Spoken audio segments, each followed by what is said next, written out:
Ada salah satu sahabat Nabi SAW, saat beliau punya istri, istrinya umur kandungannya 9 bulan. Saat ini anak lahir, ini sahabat lagi nunggu Nabi SAW dalam keadaan sakratul maut, dalam keadaan naza. Sampai Nabi meninggal, ada pembantunya datang, "Wahai sahabatku, istrimu telah melahirkan." Setelah pemakaman Nabi, ini sahabat pulang. Begitu pulang ngelihat,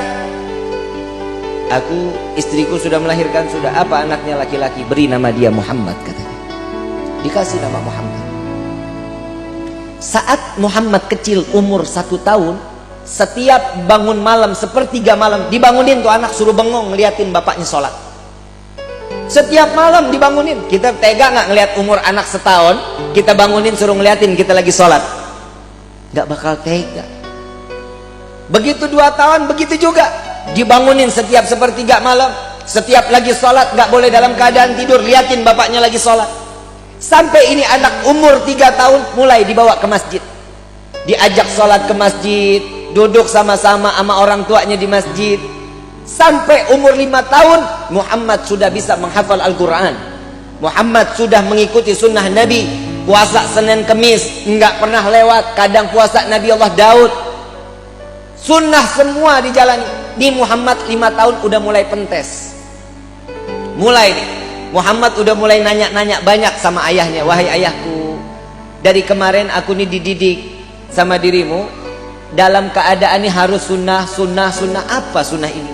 Sunnah ini apa yang diajarkan oleh Nabi, itu yang kita jalani." Siapa Nabi itu? Nabi Muhammad SAW. Dia yang mana orangnya? Dibawalah si Muhammad kecil datang ke makam Nabi SAW. Inilah Nabi Muhammad. Dia telah meninggal dunia, iya. Tapi kenapa ajarannya harus terus kita jalani? Karena ajarannya yang bisa membawa kita saat dimana kita di sirat, dapat masuk ke dalam surganya Allah. Mulai Muhammad faham, makin cinta. Bagaimana caranya ingin berjumpa dengan Nabi Muhammad? Maka timbulkan rasa cintamu kepada Nabi SAW.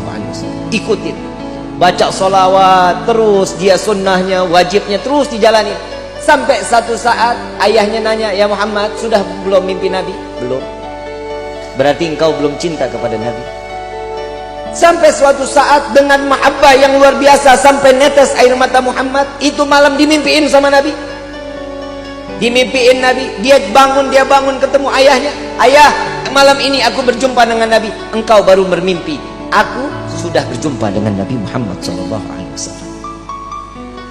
Saat sampai umur 9 tahun, si Muhammad sedang main, tiba-tiba terdengar suara azan, "Allahu Akbar, Allahu Akbar, Allahu Akbar, Allahu Akbar." Tapi azannya ini belum waktu salat, belum masuk waktu salat. Si Muhammad ini lari ke gudang, ambil perisai, ambil pedang, lari naik tunggangin kuda punya bapaknya. Ada di barisan yang paling depan si Muhammad. Sayyidina Abdurrahman bin Auf saat itu pemimpin peperangan, bertanya, "Ini anak siapa?" "Itu anakku, itu Muhammad anakku," kata sahabat. "Bawa pulang, ini anak masih 9 tahun, belum boleh ikut perang." Karena di saat zaman dahulu 12 tahun baru boleh ikut perang, tapi 9 tahun belum boleh. Begitu digendong si Muhammad kecil, ditanya, ayahnya ditanya, "Ya wahai ayah, bukankah engkau selalu mengajariku untuk menjalankan sunnah Nabi SAW?" "Iya." "Lalu bagaimana dengan peperangan? Bukankah peperangan ini adalah salah satu sunnah Nabi SAW?" Nggak bisa ngomong bapaknya. Dilepas. "Baik, bagaimana? Aku ingin berperang wahai ayah." Jalan.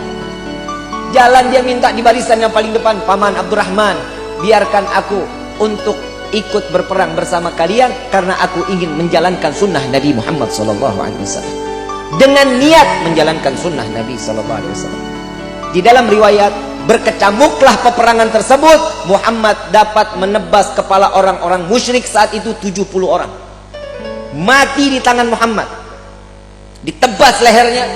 Dan di dalam riwayat ada 120 musyrik habis dimatikan oleh Muhammad kecil. Saat setelah peperangan usai, dilihatlah mujahid-mujahid, orang-orang yang mati syahid, dibuka satu persatu. Si bapak ini lagi nungguin Muhammad mana nih, nggak datang-datang. Soalnya dia barisan paling depan dan dia berlari paling kencang paling ke depan. Saat terakhir dia lihat Muhammad kecil, nggak taunya. Di dalam riwayat tersebut Muhammad dalam keadaan terdapat anak panah 180 anak panah melesat ke jasad Muhammad. Kepala sudah tinggal dengan kulitnya, kuping sudah nggak ada, tangan sudah nggak ada, habis Muhammad mati dalam keadaan yang cukup parah saat itu. Namun ayah dari Muhammad kecil tertawa melihat Muhammad. Sahabat bertanya, wahai sahabatku, apakah kau gila? Kau melihat sahabat engkau menangis, engkau melihat anakmu tertawa. Aku melihat sahabatku, mereka adalah penghuni surga. Aku merasakan bagaimana saat aku kelak di yaumil qiyamah, akankah aku berkumpul dengan saudara-saudaraku dan sahabat-sahabatku.